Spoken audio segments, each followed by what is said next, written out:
هشام عبود جيش الجنيرو دوما الارهاب يا ليجينيرو هشام عبود صحفي حق هشام عبود صحفي حق.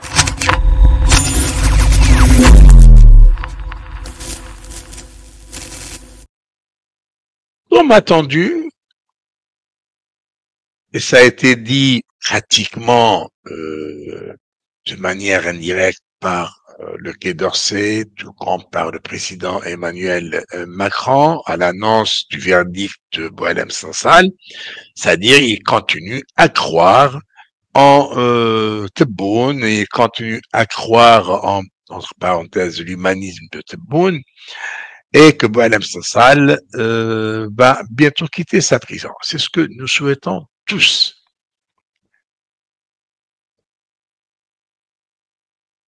Aujourd'hui, sur Radio Sud, Hafid Shamsuddin était l'invité de Jean-Jacques Bourdin dans sa matinale et il a été questionné évidemment sur la question d'actualité, la question qui revient dans toutes les discussions.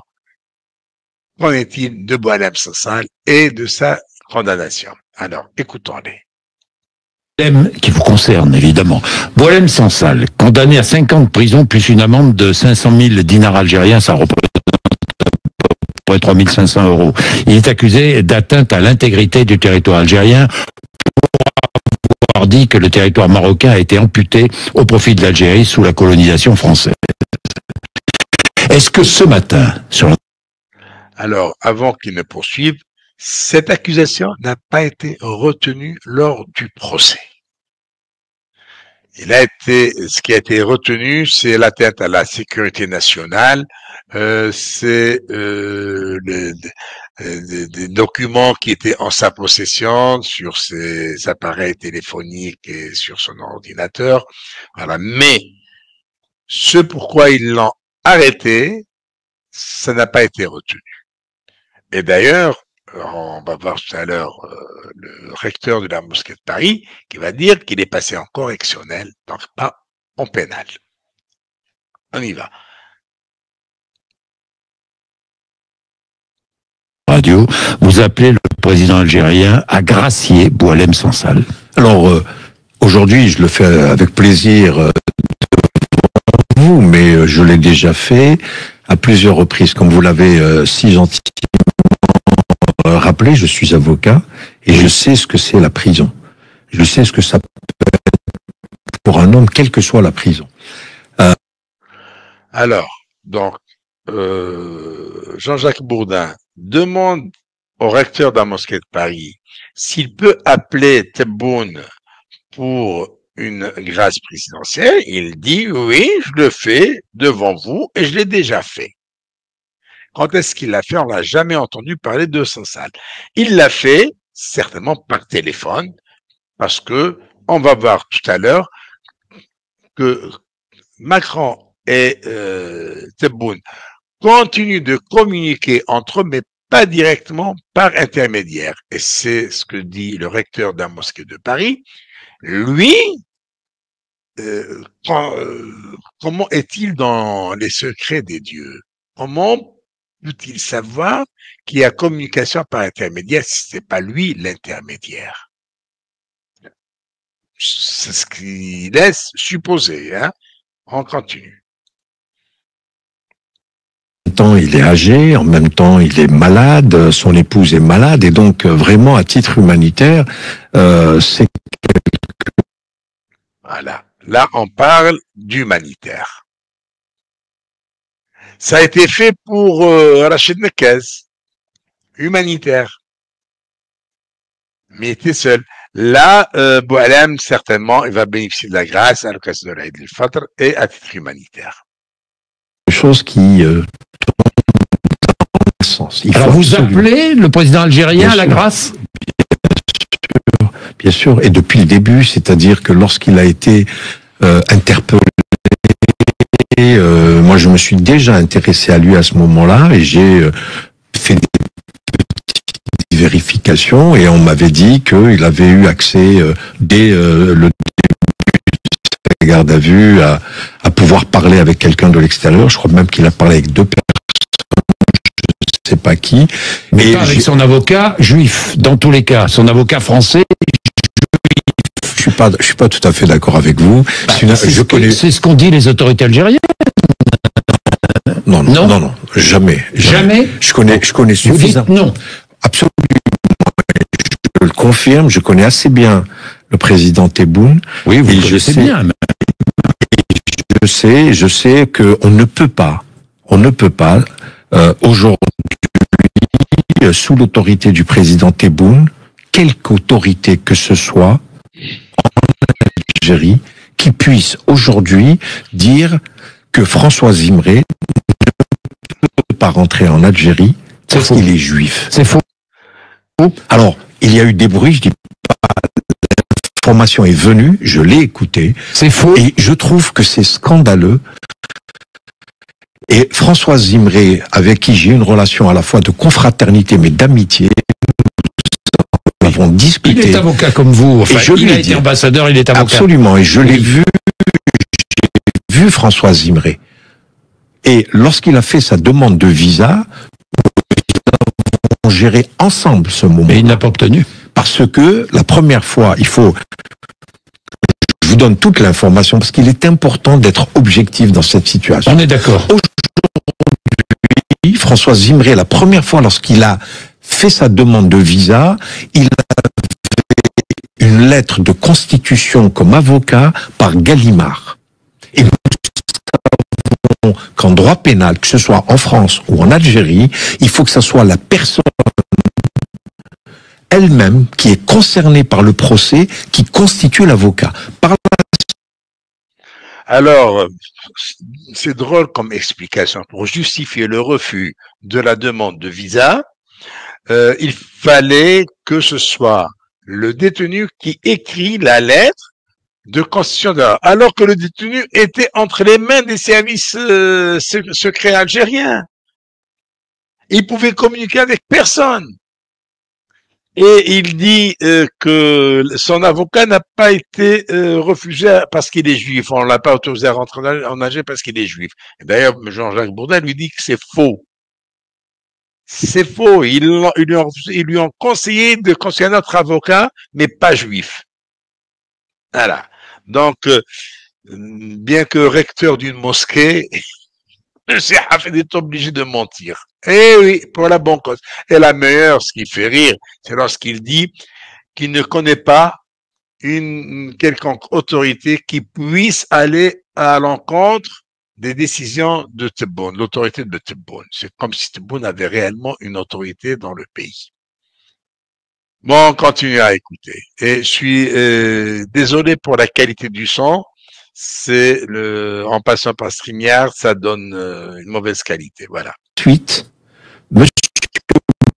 Boualem Sansal a rédigé une lettre pour constituer mon confrère François Zimré. Et François Zimré a fait une deuxième demande de visa, à laquelle on n'a pas répondu, mais à laquelle la demande n'a pas été refusée. Elle est bien bonne. Donc, Sansal a rédigé la lettre. Elle a été envoyée à son avocat. Son avocat a fait sa demande. On lui a pas refusé, mais on lui a pas répondu. C'est ça la manière de refuser. Il a son client qui est détenu. Il faudrait bien qu'il le rejoigne le plus tôt possible. Il faudrait bien qu'il aille lui rendre visite le plus tôt possible. Eh ben non. On lui répond pas, c'est pas un refus. Voilà, ça c'est minable. C'est minable. C'est minable ce que fait Hafiz ici. Enfin, pas de réponse. Ça équivaut à un refus, pardon. Voilà. Ah bon, Non, d'accord. mais bon, Monsieur Bourdin, on est, non mais attendez, je veux préciser. C'est pas. Mais il est con, ce Hafid Shamsiti. Il est vraiment con parce qu'il prend les gens pour des cons. Quand Jean-Jacques Bourdin lui dit ne pas répondre, c'est un refus, il dit non. Alors c'est quoi? C'est incroyable, c'est incroyable. Voilà, c'est de la bassesse. Un homme, un intellectuel, avocat, tout ce que vous voulez, et pour défendre des voyous, il est obligé de se rabaisser et de jouer à l'idiot. Le plus important. Non, mais surtout, Non. je vais vous dire une chose. Allez-y, dites. Allez-y. Je suis devant vous. Oui. Je peux prendre un témoin. Ici, vous savez, on parle directement. Oui. Posez la question à Patrick Bruel, qui a été avec sa maman en Oui. Algérie. Comment il a été? À la demande de qui il a été? Je crois que Patrick Bruel est également de confession juive. Oui. Sa maman, qui a eu 84 ans au moment où elle est partie en Algérie, elle a été revoir tout ce qu'elle a vécu en Algérie. Oui. C'est grâce au président de la République, Abdelmadjid Tebboune, aujourd'hui qu'on essaye de faire passer pour un antisémite. Oui, bon. Mais moi, puisque vous êtes proche du président Tebboune, je vous pose une question très simple et très directe. Est-ce qu'il va être gracié? Est-ce que Boualem Sansal va être gracié? Je suis un religieux, je suis recteur de la Grande Mosquée de Paris, je suis pas devin. Il lui dit pas de deviner, il lui dit puisque vous êtes proche de Tebboune, est-ce qu'il va être, est-ce que Tebboune vous en a parlé? Il vous demande pas d'être devin. Voilà. C'est malheureux d'entendre un bonhomme se rabaisser de cette manière-là. Je vous dis, j'appelle de mes vraiment avec À l'occasion du Ramadan, par exemple. le Ramadan, vous avez raison, et c'est un argument. Le Ramadan, c'est un moment de pardon. Boualem Sansal est un être humain. Oui. Quoi qu'il ait fait, quoi qu'il ait dit, aujourd'hui, compte tenu de sa situation, il a passé 6 mois en prison. 6 mois, c'est trop pour lui. Je le dis et je le répète. J'espère de tout mon cœur qu'il soit gracié et qu'il revienne au moins retrouver son épouse qui est elle-même souffrante. Est-ce que vous pensez qu'il sera? Franchement. Si on fait de la politique fiction, je pense que le président de la République va décider de sa grâce. Je vais vous dire pourquoi. Vous l'avez dit qu'il a été condamné à 5 ans et à 500 000 dinars, Oui. qui fait l'équivalent, comme vous l'avez dit, de 500 euros. Oui. Vous savez qu'au début, lorsqu'il a été interpellé, lorsqu'il a terminé sa garde à vue, les infractions qu'on lui reprochait étaient de l'ordre de le faire passer dans l'équivalent de ce qu'est la cour d'assises, c'est-à-dire devant le tribunal criminel. Devant le tribunal criminel, c'est d'abord une instruction plus longue et des conditions plus difficiles pour lui. C'est ce qu'on avait dit. C'est ce qu'on avait dit. Il ne devait pas passer par le correctionnel, il devait passer par le tribunal criminel, devant une cour pénale. Et c'est pour ça qu'ils ont évacué la première accusation pour laquelle il a été arrêté. Ce qui est, ça saute aux yeux. Ça saute aux yeux. Le Tebboune a baissé le caquet. C'est terminé. Il a fait repentance. Maintenant, est-ce que les militaires vont le laisser faire? Pas parce qu'ils sont contre Boualem Sansal ou ils sont contre la France. Mais c'est pour qu'ils le gardent en main, tout simplement. Ils ne voudraient pas qu'il soit géré par quelqu'un d'autre, surtout pas par le chef de l'État français. C'est-à-dire qu'il faudrait que Tebboune comprenne que ses seuls patrons, ses seuls maîtres, ce sont les militaires. C'est tout. On continue. L'affaire a été correctionnalisée. Voilà. L'affaire a été claire. Et c'est, donc là, on s'est joué de la justice. On s'est joué de la justice. Elle a été quoi? Ça devait pas l'être. Monsieur Boualem Sansal est passé devant le tribunal correctionnel d'Alger.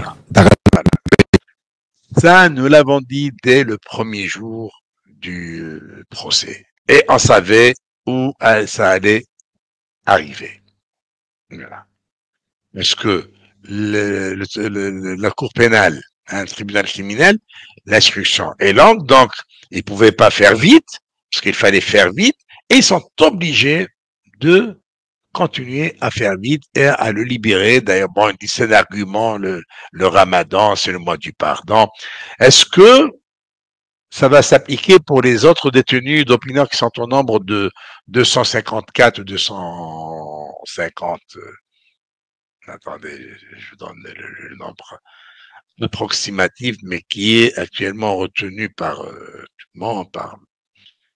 ils sont à 215, ce n'est un peu plus. Voilà. Donc, pour être...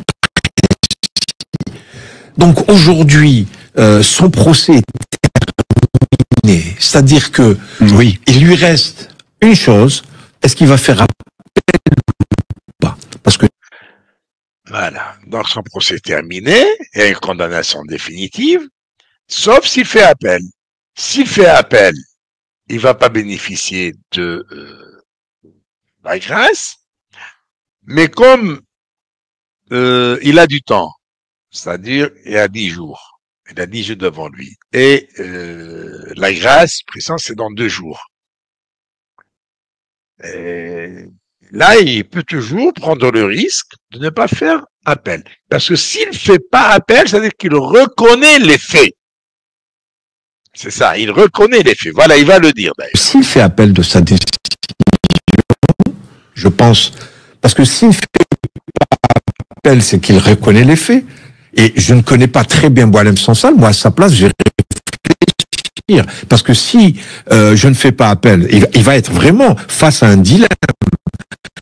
Je fais appel, les 10 jours qui vont passer, ça peut m'éviter donc cette grâce présidentielle. Je ne fais pas appel, je reconnais quand même les faits, je bénéficierai de la grâce. Voilà, voilà, il faut reconnaître les faits. En quelque sorte, on fait moitié-moitié, on coupe la poire en deux. Non, c'est pas comme ça qu'on coupe la poire en deux. Tu reconnais les faits et on te pardonne. Tu reconnais pas les faits, on te pardonne. Et les faits qui lui reprochent sont inexistants. Il n'y a rien du tout. Sauf la déclaration qu'il avait faite concernant les frontières algériennes et concernant l'histoire de l'Algérie, ça n'a pas été retenu. Tout simplement. Mais le reste, il n'y a rien du tout. Et puis bon, de toute façon, avoir dans son téléphone ceci ou cela, c'est pas... On continue. Je ne sais pas dans quel état d'esprit Boualem Sansal se trouve, mais je suis persuadé que je pense aujourd'hui, vous savez, l'interview du président de la République, la dernière interview qu'il a faite, il a quand même vraiment eu beaucoup de hauteur par rapport je dirais, à ce déferlement de haine qui est en train de... Je pense parler des Tebboune a eu beaucoup de hauteur. Emmanuel Macron ou vous parlez du président algérien? Du président Tebboune, la dernière... Elle est bien bonne celle-là. La question veut tout dire. Vous parlez de Macron ou de Tebboune? Quand tu parles de hauteur, etc., vous parlez de Macron ou de Tebboune? Là, le bonhomme, il n'en revient pas. Hein, parce que, bon, on peut pas dire que Tebboune avait pris de la hauteur. L'interview qu'il a faite, le président Macron a pris la balle au bon. Est-ce que ça se joue entre le président, donc, sur le cas Sansal? Non. Sur la relation. Sur les relations. Alors justement, tiens, Chemseddine Hafiz, début mars, dans votre blog, vous dénonciez les faiseurs de peur qui, dans la classe politique et les médias... Mais bon, là, ce n'est plus le sujet. Donc, on voit très bien que tout est fait, tout est préparé, sauf l'avis des militaires, des classiques de l'armée. Est-ce qu'ils vont laisser Tebboune jouer la carte française ou pas?